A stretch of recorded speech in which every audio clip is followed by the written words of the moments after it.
apologies to those few people that actually do watch my videos. I've just had so much to do at work and hadn't had very many ideas for videos, and also there's been roadworks at the front of my house, so I couldn't park my other car at the front.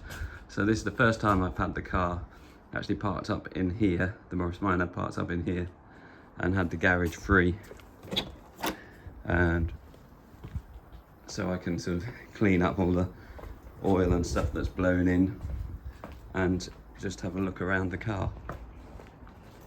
I've actually done quite a few little jobs over the summer on the car, but the thing about videoing is it makes everything about 3 times as long, even if you're doing a very simple job. And making a 10-minute video, believe it or not, would take about 4 or 5 hours with editing. So this video is just going to be a very unedited, quick update on some things. You see, the roof is up now. It's been down all summer since about May time. Haven't had it back up since it's been such a nice summer. But it is up now. And I showed you before, there was a previous video showing that the last person that had it, or the last few owners that had it probably, the roof was broken, the frame had been broken. So these, show you, these metal bits that come out here were actually slamming into the door. So the metal parts of the frame there that come out, because it had sagged down when you shut the door was actually slamming onto those there. So the door shuts have been forced right out on both sides. I'm cutting in an old video here to show you the alignment of the door shuts here, you see, is pretty badly out. The reason for that is the person that had this car, this particularly bad, this one, the person that had this car before me, the roof was broken, and they would just slam the door onto the frame. Anyway, once you saw it, it was really annoying. You couldn't unsee it, and it was quite bad. It looked like there was something seriously sort of out of squiff with the car. But what I did was a bit brutal, and I didn't video it. And actually, my first attempt, I actually ended up bending the top frame of this window, which I hammered back into shape and painted up so you can't even tell that it happened now. But took in a ratchet strap and then wrapping it around here and the other sort of B-pillar over there, and ended up just wedging a pillow in there so the door didn't quite shut, so I could get some purchase on that and carefully apply force with the ratchet strap to actually slightly bend the whole thing back into where it should, as it had been bent out the other way. So I think what it's done is sort of changed the position of this pillar here, which had been pushed out, and now I've bent them back in. So now, you can see, it's actually a really good shut. Fine. So that was good. Other little things that were on my list and were annoying me and I wanted to get fixed for ages. On the heater here, at the bottom, you see there are these cowlings, shrouds, whatever you call them, on either side, and this one was missing. So I only had that there. They don't do anything except maybe force the hot air down and forward a bit, what hot air you get out of it. They're just sort of screwed in. There's a couple of screws at the bottom there. But I thought it was a shame that I didn't have both of them, because you can buy second-hand old heaters that have been taken from broken cars, but I mean they're very expensive actually. But where do you get just these plasticky bits from. And every so often I'd look on eBay and then somebody puts them up, just a pair of those. I mean, they in themselves weren't cheap. I thought, well, I've got to have those. I'll never see a pair of those for sale. I thought about scouring around auto jumbles and things, but you know, it'd be difficult to find, wouldn't it? But yeah, that's the other one which I didn't need because I already had it. So that was good. That was a tick. So that's nice. The car is very rattly when it goes over bumps, and so anything I can do to remove little rattles are good. I mean, things like that. I don't know how to fix that in place. But on the door handle, you see down here, there are little rubber grommets. And the ones I had on both sides were completely perished. So the door handle was just smacking into the metal of the door rather than the rubber, which was adding to the rattle. And mine completely gone, so you couldn't even see them. They might be on, if you've got a Morris Mine, have a look, because they may well be. But actually you can buy these tiny little grommets from ESM Miners. Only cost a few pence or something. And you just, yeah, pull the old ones out and the other ones just push in. They're just rubber grommets that go into a hole there. So that's a little thing, but you know, these little things kind of, I get a bee in a bonnet about them and then I want to sort them out.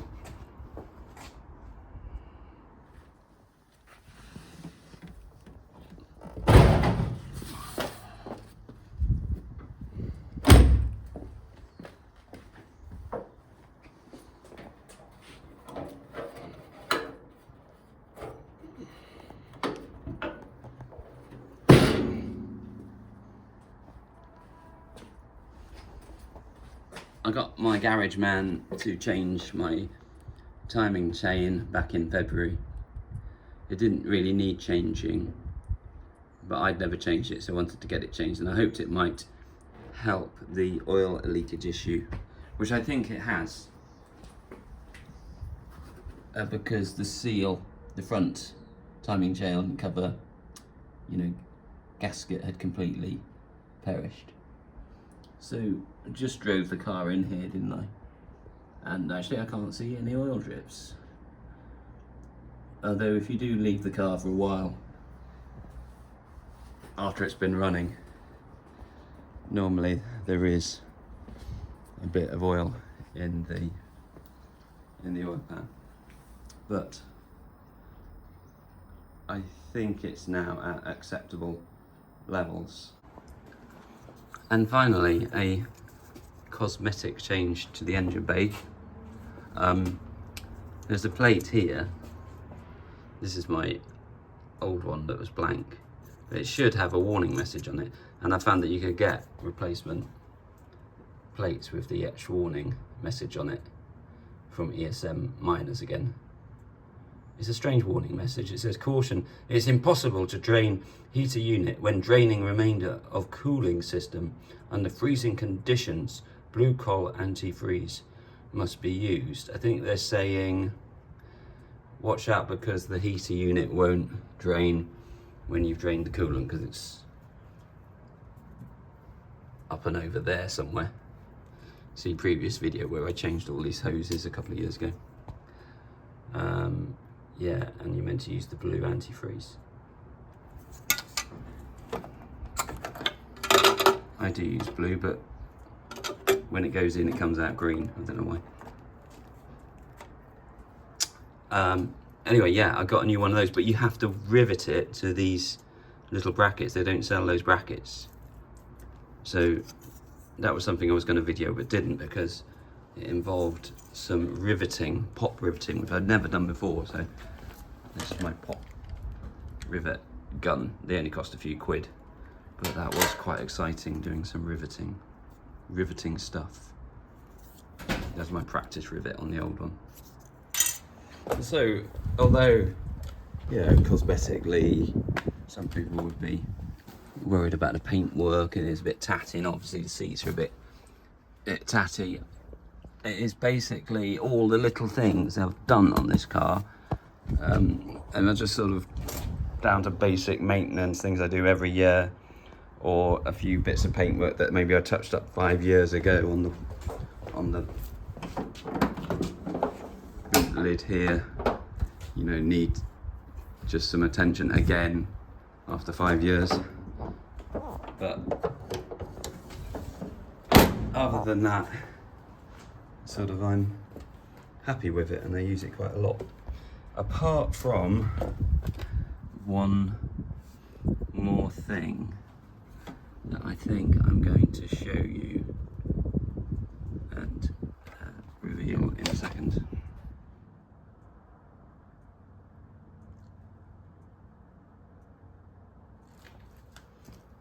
Now, you see what I've done here, which I didn't video because it's a hassle, is take the sill cover, and this is called the finishing rail off, for which job you need a couple of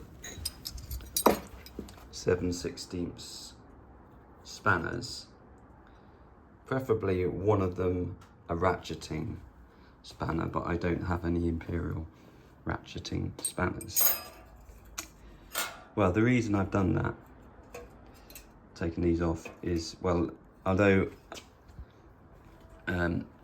I sort of repainted these a couple of years ago, because they're right down by the road, they get a lot of dirt and stuff get in there, so it's probably a good idea to take them off every now and again and give them a clean up.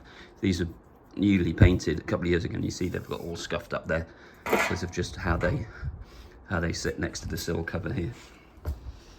But having those covers off reminds me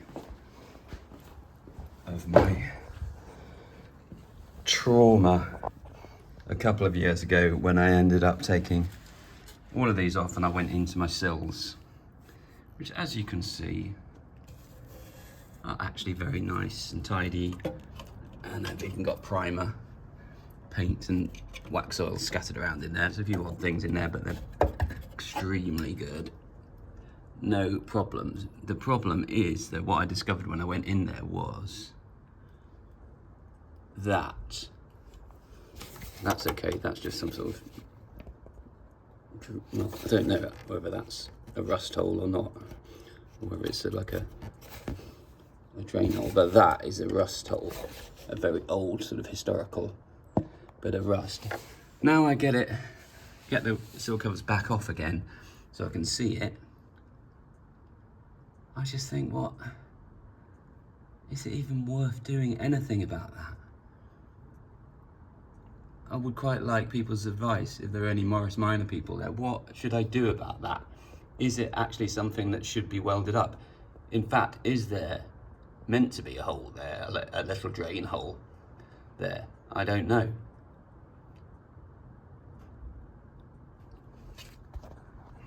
I'm going to leave the covers off and take it in somewhere to see what they think. And also I can take some pictures of it now. And in fact there is the same on the other side. I'm taking these off, but it's actually a bit smaller. There's a smaller hole on this side there. What happens, I think, is that stuff gets through. There's a gap in between the panels down here, actually. I think stuff can get up in there.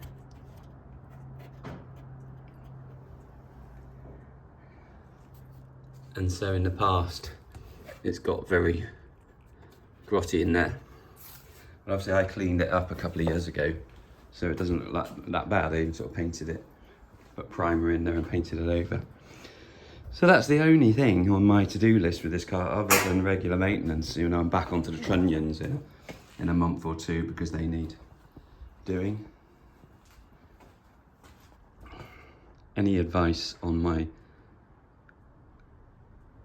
A-pillars? Appreciated.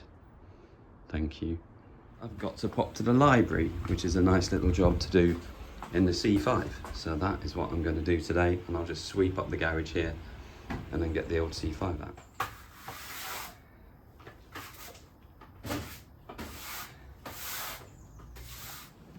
That'll do. all set. How does one actually get a C5 going then? Well, it's sufficiently involved that I'm never worried about anyone just randomly getting in it and nicking it if I park it for a few minutes outside somewhere. But obviously you need a battery, which is in there. I get my quick release cables and hook them on. That one's got a bit twisted. Battery should be fully charged. There we are.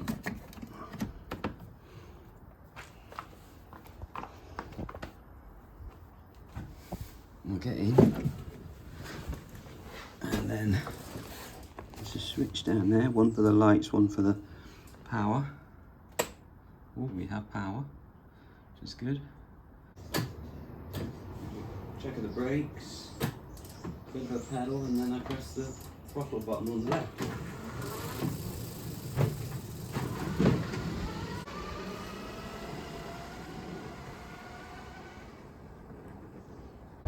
Right, I'm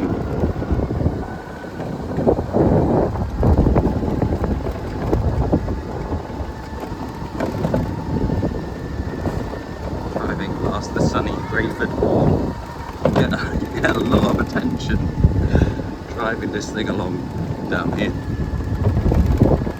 Something I've done on this vehicle recently was clear out the bearings on the back wheels, so just decrease them, and that made a big difference actually. It rolls along a lot nicer.